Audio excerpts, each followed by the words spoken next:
সামনে আসছে বুদ্ধ পূর্ণিমা অর্থাৎ নরসিংহা চতুর্দশী। এই দিন একটি ডুমুর নিয়ে যদি এই কাজটি আপনি করতে পারেন তাহলে আপনি ভিখারি থেকে রাজা হয়ে যাবেন। অর্থ, ধন, সম্পদ, সুখ, শান্তি, ঐশ্বর্যের কখনোই তার অভাব থাকে না। কিন্তু আপনারা কি জানেন এই ডুমুরের ফুল কিংবা ডুমুরকে এতটা মূল্য কেন দেওয়া হয়েছে? কেনই বা এই জিনিসগুলো বাড়িতে থাকলে মানুষ এতটা ধনী হয়ে যায়? আসুন আজকের ভিডিওতে জেনে নিই। ভগবান নরসিংহার ভক্ত প্রহ্লাদকে রক্ষা করার জন্য হিরণ্যকশ্যপ নামক রাক্ষসকে নিজের নখ দিয়ে বধ করেছিলেন এবং বধ করার পরে ভগবানের নখ খুব চুলকাতে শুরু করেছিল। এবার হাতের মধ্যে সেই যন্ত্রণা থামানোর জন্য এবার হঠাৎ করে ভগবানের চোখে পড়ে ডোমরের গাছ এবং ডোমরের ফল। এবার সেই ডোমরের ফলের মধ্যে ভগবানের নখ দুটি বসিয়ে দিয়েছিল তার যন্ত্রণা থামানোর জন্য।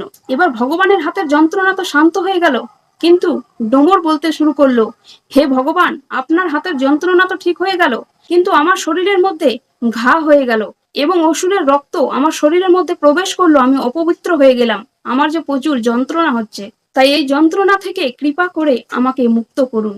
এবার সেই কথা শুনে ভগবান নরসিংহা প্রচুর প্রসন্ন হয় এবং প্রসন্ন হয়ে আশীর্বাদ করে যে তুমি মানুষের ব্যথা যন্ত্রণা দূর করবে, এবং এইটাও আশীর্বাদ দেয় যে স্বয়ং মা লক্ষ্মী এবং আমি তোমার বৃক্ষের মধ্যে বাস করব।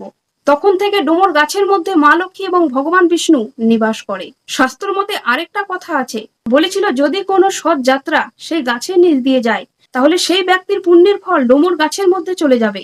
তো চলুন এবার জেনে নিই কোন নিয়ম করলে যে কোনো মানুষ খুব সহজেই ধনী হতে পারবে, সংসারের অভাবকে দূর করতে পারবে।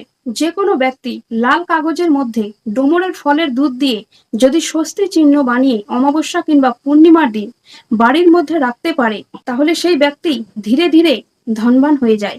তবে হ্যাঁ, সময় লাগবে, কিন্তু কর্ম জারি রাখবেন, দেখবেন আপনার সময় এবং আপনার সংসারে অবশ্যই পরিবর্তন লক্ষ্য করতে পারবেন।